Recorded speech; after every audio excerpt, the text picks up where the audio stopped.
What's going on, everybody? I said I was going to make the mental update, and I am. Sorry if there's any background noise. I'm at the office right now, and I was kind of told to do something, so this video might be in parts because I expect it to be long anyways, but I might end up pausing it to go and, be the errand boy. But so far, I have just a few notes down, and because I can't organize my thoughts for shit, and I don't know, I just wanted to mention that I'm very happy today, or at least right now, because I have my insurance paid, so I'm entirely caught up. I have this month done, which means I would really like to get in and have my my checkup, so that when my endo does want to call me, that I can go and just be like, yep, I already have my general checkup, here's the specs, whatever, give me my tea. And I mean, I'm not sure how it works, so of course you could probably not quote me on that, please, but sorry about the camera. There's nowhere for me to put my arm. So I'm just going to talk to you first about my week so far. I have been experiencing lots of dysphoria. I've you know how little kids yell at their dog for whatever reason? I've been yelling at my binder because it just makes me feel horrible, but without it, I feel like 1,000 times worse. And I live in Oklahoma, and it has been in the 80s, 70s, somewhere around that this week, and it's been so nice. And one thing you will learn about me is that I love having my shirt off. I don't mean to be one of those guys in videos later, but after my top surgery, I am going to be shirtless literally nonstop until it's too cold, and then at that point I'm probably just going to throw on like a button up and keep it open. I don't like shirts. And especially having a binder so close to my body. That's not where I'm happy. Thank you for being flat, but I don't like material on my chest. So I've had that going on, and I felt very anxious, because I don't know how I would describe anxiety from my standpoint. Like, I don't know, because whenever people are like, oh, do you get anxiety about doing things? And I'm like, I don't know, I can't describe what anxiety feels like, because if I try to remember from when a time I thought I was anxiety-ridden, it's, I can't remember anything because of my dysphoria. I cannot remember anything from my past, hardly at all. I know flashes, but it's really hard to remember for me, so I can't think about a time when I thought I was anxious. But I guess for me, what I would describe as anxiety would be like really not being like ready to do something, and believing that it's like, oh, this is not going to go the way it should, and when I do it, it's fine. But it's just those minutes before that I'm just freaking out. I think that's what anxiety is. And I'm just I don't feel anxiety. I just feel like I just want to get this over with right now. I just want my first shot. Not afraid of shots.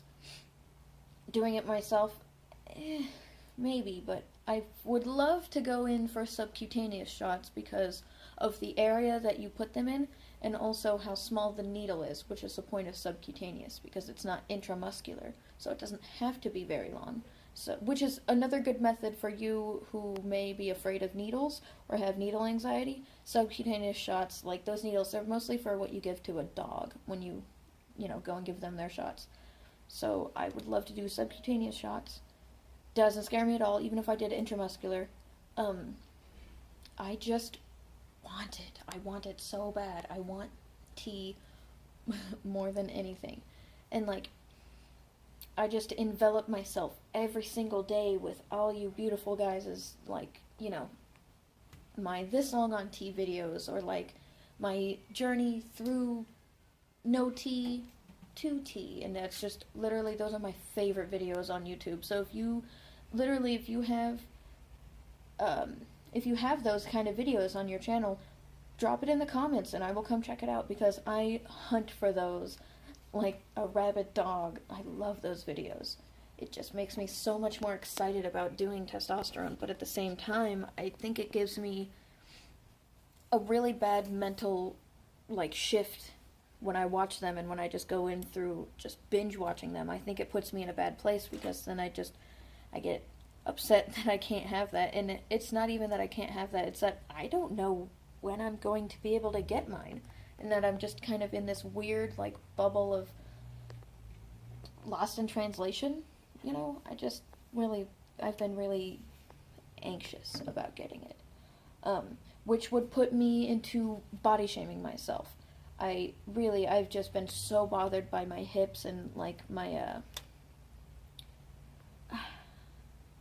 hips, and then I'm the kind of guy that has, like, on the sides of my thighs, like on the outer side, it comes out a little bit. I'm pretty curvaceous, and it's not very fun at all. So what it's made me do is, really start to, like, crack down on myself, and I feel like it's a positive way because I just want to feel better in my body somehow. But at the same time, I'm doing it like I'm drinking maybe too much water, and it's not that I'm not eating, it's that I might hurt myself with it, like I might confuse my body or something because a few weeks ago, maybe 2 or maybe 1, I'm not sure, I went and took a bus ride up to Washington with my girlfriend, and that whole time we just, gas station food and McDonald's pretty much. So I just have like a basic routine down of that, and I'm trying to wean off of it, and I don't want to hurt myself, but I don't really know how the human body works, so maybe I'm doing fine. I'm not sure, but I know that I've been drinking one of these a day. This is 2.2 liters of water, right? It does not say, but I've been drinking one of those a day, sometimes 1.5, and a lot of people have been saying that you can have too much water, and I'm like, where I understand that, I don't know where the limit is, so I'm just a little worried that I might end up hurting myself over this. But another thing that my dysphoria puts me into is this state of, like, unmotivation, and it's not just, oh, I don't feel like doing this, it's literally nothing is appealing to me. I don't want to play any games, even if I like it. I don't want to do any kind of physical activity, and that's something that I really enjoy doing. I love doing something that keeps me physical. I like moving, and I like grooving, and I like hefting. I really like lifting things, and moving things, and pushing things, and using my body. So when I get into a state that makes me just sit there, which I have been in for a long time, but it's just like, this last week I felt so much worse about it. It's just like, I don't want to help myself because it doesn't feel like I don't want to do that. And it's very sad. Like, because of all those videos that I watch, I listen to my own voice, and I hear through the recordings when I edit my videos, and it's just like, it's not that, oh, I have a girly voice, because I kind of don't. I just don't have what like, when I was a kid, I thought that things would be a certain way when I got older, and they haven't been that way. They didn't get that way when I was going through puberty, and I feel really cheated on about that, and it's not my fault. It's not anyone's fault. Literally, there's no one at fault, and I'm not looking for someone at fault, but it's just like, my voice doesn't look like it's supposed to come from my face. And I very much so think that that's my lacking of testosterone. So, and I mean, the unmotivation is just completely a very big part of that. It's so odd that I'm finding nothing fulfilling, that even if I like it, like, I can't even help myself. My girlfriend asked me, like, what can I do to help you? What do you do when you're sad? And I can't tell her anything, because even if I did know what to do, I don't feel like doing it. And I don't like that. But, I guess because of all this dysphoria, there hasn't been something, like, everything hasn't been entirely bad. I have been drinking lots of water, which is very good, because, if you go on Tumblr, all those posts will say that water at least ups your attitude a little bit and stuff. And I mean, I feel really good now that I've been drinking water solidly for like a few days. And at night, I usually do a light core workout. So I do some side touches, and I do a plank. I also have one of those bars that you put in the doorway and I lift them. But since our doorways are too narrow, I have to put it on the ground, and I do elevated push-ups that way, which is, it feels great. I like it. I really like, even a light workout it feels good to me. And of course, I've just been trying to get me to do things that I like so that I don't just feel sad all the time. So lately I've been drawing, and I've been playing my guitar a lot more, and I've been playing video games that I really enjoy. I think nothing that makes me too aggro.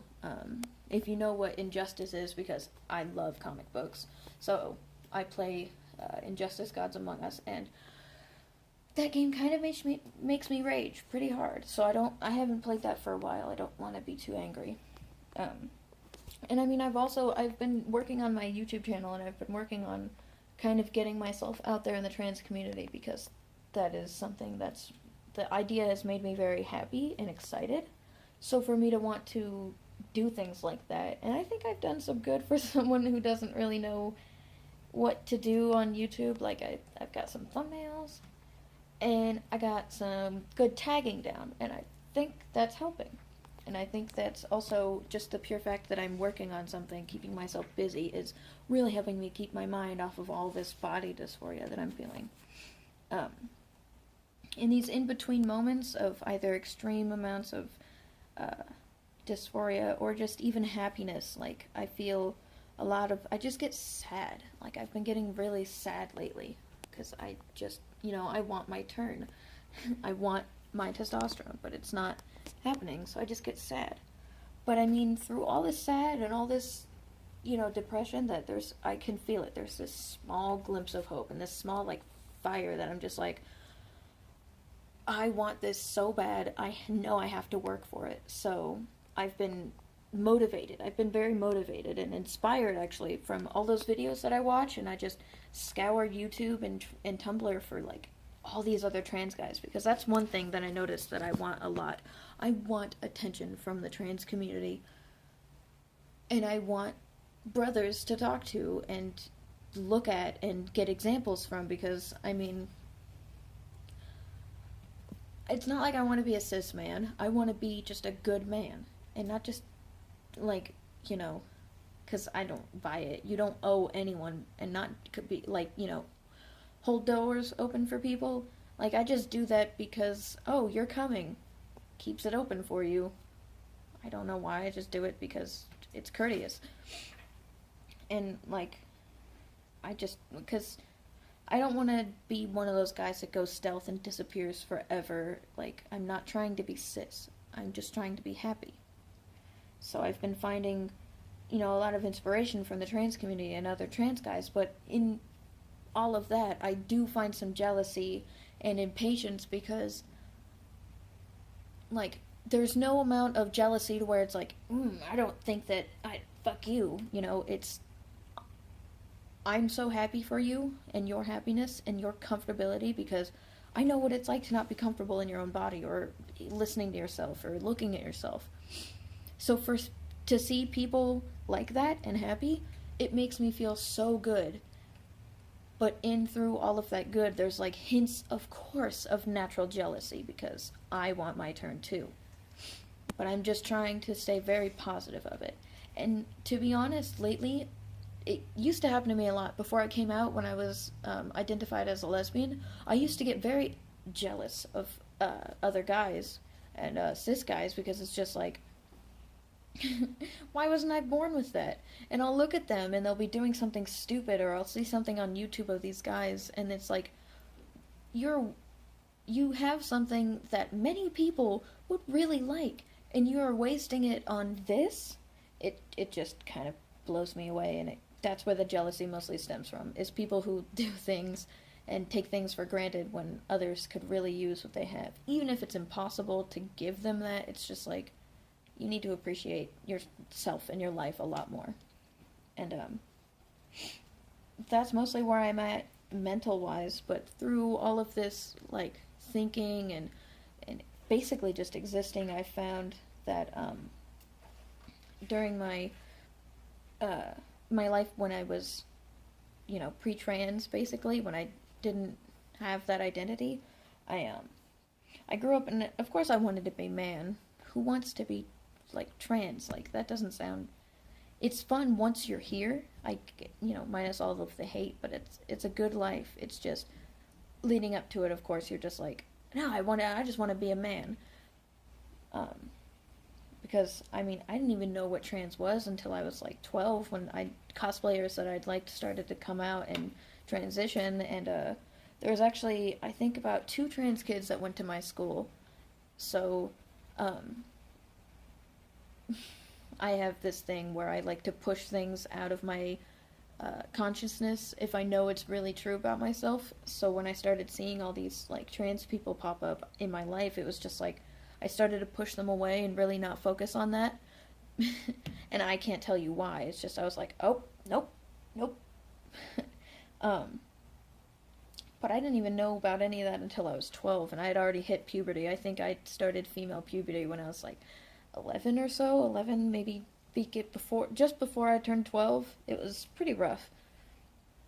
But now that I am a trans-identifying man, I don't just call myself a man, because, yeah, I am, but I really like to highlight that I'm trans. I really like my transgender identity. I'm very happy with it, because without it, I wouldn't have been comfortable with myself. And yeah, stealth people can be comfortable with themselves, but I don't know. I don't know what to say on that behalf, because I'm not really one for the stealth life. Like, I think about it and I'm like, the most stealth that I would go is just stop uploading on YouTube. Like, if you still talk to me down the street or whatever, they're like, oh, aren't you that trans guy on YouTube? I would definitely be like, yep. Or any kind of thing that required me to get a little specific. Trans and proud. I'm very proud of my trans identity. The only thing that I dislike about it is that I wish trans men and women could still be seen as women or men. But they're kind of seen as this weird, like... I think people still just, like, they're like, oh, this person wants to be called a man, okay, but I feel like they don't truly accept that we are men and women despite our body parts, which is, like, completely wrong, but some days I really sit down and I'm like, why is it that hard to understand? And that's pretty much, honestly, all I have for this. I think for my next upload, I'd like to talk a little bit about, well, it's starting to be summer, here at least, and I know other people are maybe getting warm in this, I live in the States, so other states, but I think I'd like to talk a little bit about how you should treat yourself this summer as a trans man, like wearing binders or what have you, because this is something that I'm going to have to start doing as well. It's not just me giving you advice from, what I used to deal with. It's, I gotta do this, so I might as well teach some of you guys who are preparing to do it too. Or maybe, maybe I can look up the gender tag and throw that in there. I'm not sure. Maybe leave a comment if there's anybody actually watching this. But I'll see you guys next upload.